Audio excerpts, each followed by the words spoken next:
Hi, Michael Irwin here, and welcome to another edition of a 5-minute leadership tip, where we're going to talk about how come managers fall short when dealing with their team members' concerns and problems. So what we found here is some leadership IQ research, which tells us that over 40% of managers are not constructively dealing with the problems that team members bring to them as managers, which has an impact on engagement and motivation and performance for the team members. So let's have a quick look at this research and the graph that comes with this. And what we're seeing here is that managers are falling short again because of how they're dealing with these problems. And the leadership IQ information tells us, as I said, that over 40% of people in a management position do not respond constructively when a team member raises a problem or a concern from the team member's perspective. And here's some of the data that shows this. And this can lead to a sense of not being able to speak up, or not feeling like that they're prepared to raise a question, or that they're getting help with a problem or a concern, which means that there's quite a significant amount of managers there that aren't dealing with this well. So why is it that the managers fall short in this situation? Why is it happening so often? Well, one of the first things is that, as we've mentioned in some of the other tips, is that managers don't see it. So from my research, from research around the Center for Creative Leadership's 360 data, from the Daniel Goleman research, managers are often found to believe that they are handling things well. So in this situation, that they are handling the problems that their team members bring to them well.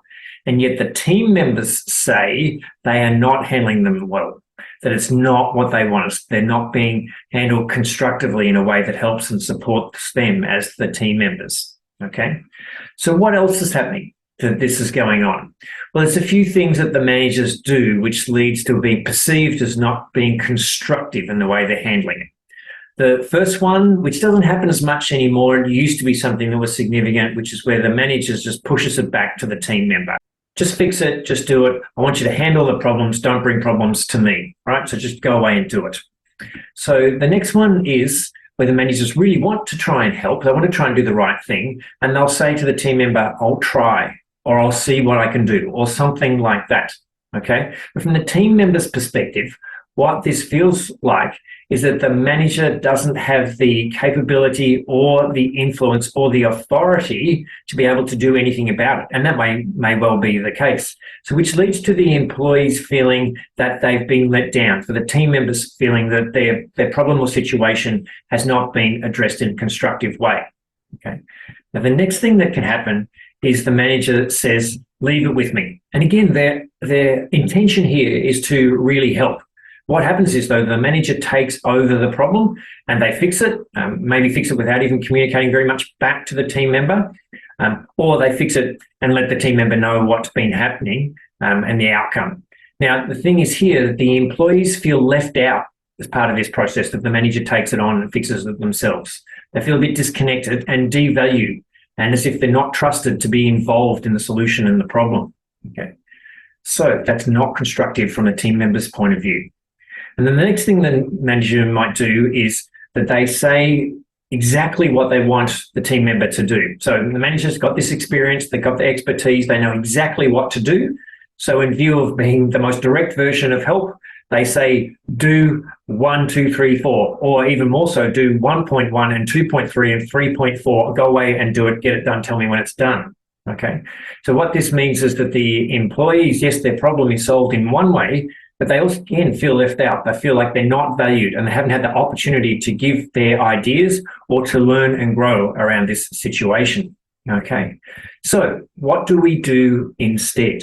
Okay. So the first thing that we need to do as managers to really turn into leaders in these situations is to slow down a bit and listen and show you have really heard them. Heard about what they're coming to you for with their concern and the problem, but also hearing about how they want to be involved in what happens going forward. All right.